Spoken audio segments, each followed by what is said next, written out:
Delimitation और अपने हिसाब से करने जा रहे सेंसस के आधार पे महिलाओं को उनके अधिकार देने से रोके। आज चिंता महिला आरक्षण की नहीं है। महिला आरक्षण बिल तो सर्वसहमति के साथ इसी सदन में 2023 में पास हो चुका है। चिंता इस बात की है कि आरक्षण की आड़ में मन मुताबिक डिलिमिटेशन से कैसे राजनीतिक लाभ उठाया जाए। माननीय अध्यक्ष महोदय, वर्ष 2023 में इसी सरकार ने देश को बताया था कि महिलाओं का आरक्षण केवल नई जनगणना और परिसमन के बाद ही लागू किया जा सकता है। इसे न्याय और सटीकता के लिए आवश्यक बताया गया, लेकिन अब मात्र 3 वर्षों के भीतर वही सरकार कह रही है कि नई जनगणना की कोई आवश्यकता नहीं है। इन 3 वर्षों में ऐसा क्या बदल गया? क्या संविधान बदल गया या सरकार की प्राथमिकताएं बदल गई? ये अचानक आई तत्परता महिलाओं के लिए नहीं है, बल्कि चुनावी लाभ के लिए है। पश्चिम बंगाल और तमिलनाडु जैसे राज्यों में चुनावी प्रक्रिया चल रही है, इसीलिए सरकार का यह बदलाव किसी ठोस बुनियाद पर आधारित नहीं, बल्कि शॉर्ट टर्म पॉलिटिकल माइलेज पर आधारित है। पहले कहा गया कि अपडेटेड आंकड़ों के बिना प्रतिनिधित्व अन्यायपूर्ण होगा, और आज उसी सिद्धांत को नजरअंदाज किया जा रहा है। ये और कुछ नहीं, सिर्फ और सिर्फ पॉलिटिकल अपॉर्चुनिज्म है। माननीय अध्यक्ष महोदय, इस विधेयक की सबसे बड़ी खामी यह है कि सरकार जानबूझकर पुराने आंकड़ों का उपयोग करना चाह रही है। जनगणना 2021 में होनी थी, लेकिन सरकार उसे कराने में विफल रही, और अब उस गलती को सुधारने की बजाय देश के प्रतिनिधित्व को 2011 के आंकड़ों पर चलाना चाहती है, जो 2029 में 18 वर्ष पुराने हो जाएंगे। ये विधेयक आज के भारत को कल के आंकड़ों में ढालने की कोशिश है। जब नीति लोगों को उनके वर्तमान स्वरूप में देखना बंद कर देती है और उन्हें पुराने समय के आधार पर आंकती है, तो वह केवल असत्य ही नहीं बल्कि अन्यायपूर्ण भी हो जाती है। माननीय अध्यक्ष महोदय, हमारा संविधान एक स्पष्ट ढांचा प्रदान करता है।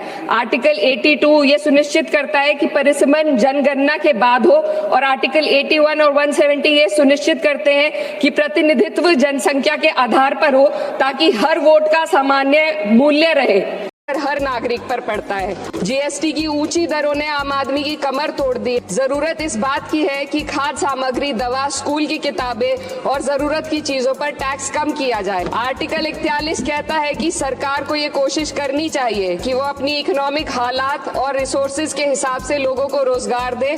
इस बजट ने बेरोजगारी दूर करने की दिशा में कोई ठोस उपाय नहीं दिया है। नई नौकरियों की बात तो छोड़िए, जो पहले से थी वो भी खत्म होती जा रही है। स्किल डेवलपमेंट प्रोग्राम के नाम पर करोड़ों खर्च किए जा रहे हैं, मगर सवाल ये है कि ट्रेनिंग लेने के बाद कितने नौजवानों को असल में नौकरी मिल रही है। सरकार के पास इसका भी कोई आंकड़ा नहीं है। सरकारी विभागों में लाखों पद खाली हैं, मगर भर्ती का कोई प्लान नहीं है। यही सबका साथ सबका विकास है। दवाइयों की कीमतें बढ़ती जा रही हैं, मगर गरीबों के लिए कोई राहत नहीं है, जिससे साफ है कि ये सिर्फ नारे। आज देश की कुल आमदनी का 65% है। नौकर पेशे और मध्यम वर्ग आज देश को चला रहे हैं। वहीं बड़े उद्योगपति जो 2015 में 62% योगदान देते थे, आज मात्र 40% ही दे रहे हैं। ये साफ है, उद्योगपतियों मित्रों को राहत दी जा रही है और आम जनता के लिए आफत बढ़ाई जा रही है। पिछले 1 दशक से मजदूरी बिल्कुल नहीं बढ़ी। पहले छोटे से छोटा आदमी अपनी मजदूरी बचाकर डाक खाने में जमा करता था, आज 2 वक्त की रोटी का इंतजाम भी मुश्किल हो गया है। आरबीआई का डेटा बताता है कि पर्सनल लोन 500% बढ़ गया है। लोग लोन अपनी तरक्की या मकान के लिए नहीं ले रहे, बल्कि रोजमर्रा की छोटी छोटी जरूरतों को पूरा करने के लिए आज ले रहे हैं। इस फाइनेंस बिल ने देश के सबसे कमजोर वर्गों के विकास, कल्याण और रोजगार सृजन के लिए कोई समाधान नहीं दिया। आय बढ़ाने का कोई रोड मैप नहीं है। युवाओं की नौकरियों का सपना टूटता जा रहा है।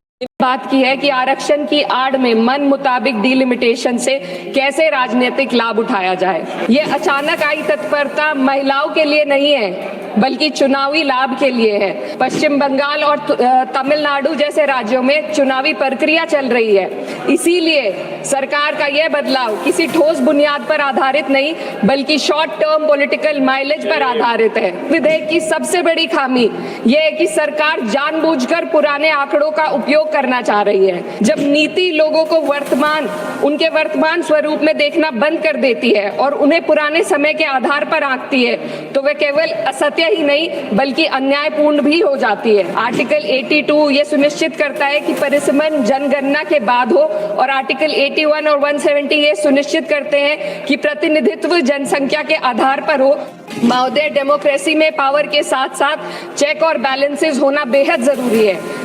सरकार एक ऐसी संरचना बनाना जा रही है जहां पावर केंद्रित हो और जवाबदेही अनुपस्थित हो। महिलाएं कोई होमोजेनियस ग्रुप नहीं है, ये एक समान एक रूप समूह नहीं है। उनकी वास्तविकताएं जात, वर्ग और सामाजिक पृष्ठभूमि से निर्धारित होती हैं। फिर भी यह विधेयक इस वास्तविकता को नजरअंदाज करता है और पीडीए समुदाय, विशेषकर ओबीसी महिलाओं को पूरी तरह बाहर कर देता है, जो इस देश की बहुत बड़ी आबादी है।